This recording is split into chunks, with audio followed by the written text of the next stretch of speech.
I came here to be fully transparent and honest with you. Okay, Kamala Harris has always been extremely kind to me as a human being.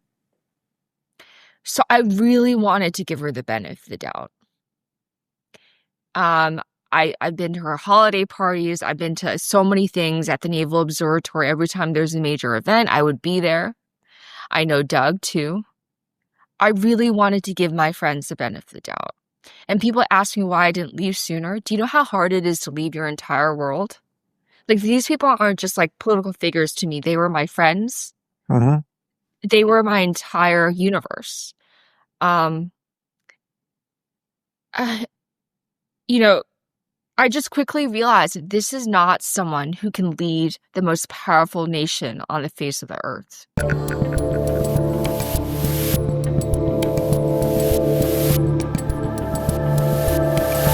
So they make the decision.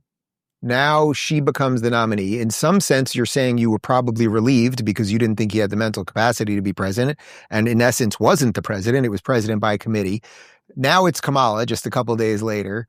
Were your initial feelings like, okay, this will be better? Dave, I wanted to give her the benefit of the doubt. That's just my attitude towards people in general. You have to, my assumption is that you're not an asshole, that you're not an idiot. But that quickly... Maybe you haven't spent enough time in D.C. Yeah. Yeah, that's true. I mean, the default in D.C. is asshole, self-interested backstabber, right? But now I know, after everything that I've been through these last couple months. But with Kamala, I came here to be fully transparent and honest with you. Okay, Kamala Harris has always been extremely kind to me as a human being. So I really wanted to give her the benefit of the doubt.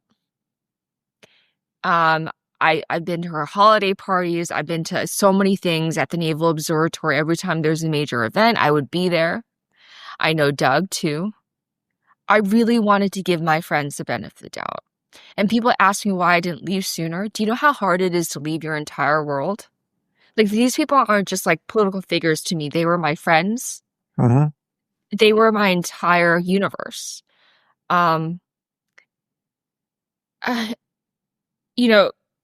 just quickly realized that this is not someone who can lead the most powerful nation on the face of the earth. I also didn't want to cause a mess by saying that I was leaving. It's kind of like, this is an airport. You don't have to declare your departure. I kind of just stopped fundraising in the middle of September. She had a good debate, frankly, but a lot of the things that were going on in the party, I just couldn't stand for. It completely shook me that they didn't respond to the gender-affirming surgery ad. I'm very much against that. I've always been against that. I fought against the leftists in the party 5 years ago. People think that I just jumped out of nowhere and I've been a conservative. No, I've been fighting the left flank for like half of my life. AOC called me out on Twitter saying that I would, at that time it was Twitter, because I hinted that I would rather vote for Trump than Bernie Sanders. And so she crucified me over that. And I remember crying so hard that I broke the blood vessels underneath my eyes. At that time, I didn't have experience getting canceled. Now I'm canceled every week and I'm like uncancelable. But at that time, it was my first cancellation, so to speak. And because I dared to question the leftist narrative, and because I said we need to move back to the center. And actually, 5 years ago, Ben Shapiro provided me a home because I had no home. And so for me, this is not something, it's not overnight. I've been occupying the middle ground for all my life, and they've been lurching the left, and I've been shifting to the right, because as you get older, you get wiser. I know a little bit about that. I know, story Dave, you are the embodiment of that. As I mentioned, I read as many comments as I can, and everyone's like, you should learn from Dave. Watch his incredibly inspiring story. And one thing I do want to say about you, Dave, I've had a number of health issues because of this. We don't have to go into that. But somebody mentioned, actually a number of people mentioned you. When you first left the party, you were under so much physical strain. Like, not Yeah. even just psychological, emotional, but physical strain. Like, it was really hard on you. No, I Now people are developed, like, "Gives people know I did. hot, Yeah. you look so handsome nowadays." Like, you just read my comments. You should just Google, like, well, at Lindy Li Rubin. There's so many people saying how remarkable you look now, how healthy you look, how, you are thriving. It takes a while, but, at first you were beaten down because they were just brutal to you. But look at you now. Well, that's very kind of you to mention. And it's weird because, it's funny because when I was leaving the left or whatever you want to call it, my career started exploding. And yet I was dealing with so much hate. And then I developed this crazy autoimmune disease and I lost huge amounts of my hair and I was taking all this medication. So I look back on those videos that so many people remind me of all the time, why I left the left on PragerU. It's been seen like 40 million times or something. And I look at the video and I'm like, it's hard for me to even look at myself. So it's a weird dichotomy between like success and then also that I was going through something that, and by the way, when you tell me that you've gone through some health things as it relates to all this, I've heard that a lot from people that go through this because suddenly your side hates you. And that is such a slap in the face. It is so at odds with everything that you want to believe as a liberal, that the liberal side will be acting illiberal, that it puts you in this exactly position. And suddenly the party of DEI, actually some fringe actors on the right also have I don't even, the Streisand effect. You shouldn't really amplify lies. Yeah, They it's not call me worth some it. heinous stuff. And yeah, this has been the worst period of my life. No contest. So, well, you know what? You're going to have a whole bunch of new people finding you from this that have been through that journey. So that's the beautiful thing, right? Like you tell the truth and then new people find you. That just is it. But so as you were breaking now and you're starting to realize, boy, she is not ready to do this.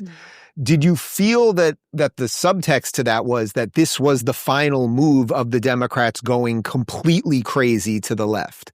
Like it wasn't just about that maybe she was incompetent, but that whatever you were issuing concerns about for years about that the left was no longer acting liberally, that this was the final step for them to do that.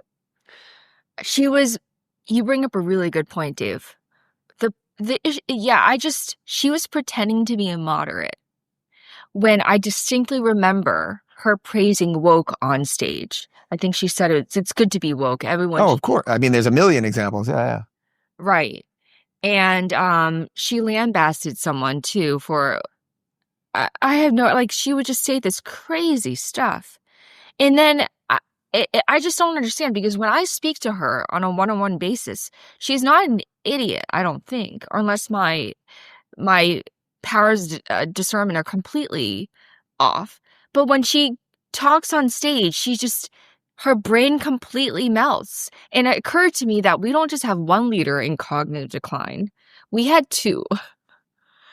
And I just don't trust her to be handling our nuclear arsenal. I mean, this is no joke here. Okay, this isn't some playground political thing. This is our nation at stake. So at the end of it, because the left had gotten so crazy and doubled down on identity politics, and the chair of the party, who continues to attack me to this day for calling him out for lying about Biden's cognitive decline, he called me a narcissist for pointing that out, by the way. I don't know what that has to do with me. I was talking about him. But these people who love identity politics were running the show. I couldn't bring myself to vote for Kamala. I left it blank. And I'm going to be honest with you. At that time, I couldn't bring myself to vote for Trump either. And that's the honest truth of it. If you're craving more honest and thoughtful conversations about politics, check out our politics playlist right here. And if you don't want to miss any future videos, make sure to subscribe and hit that notification bell.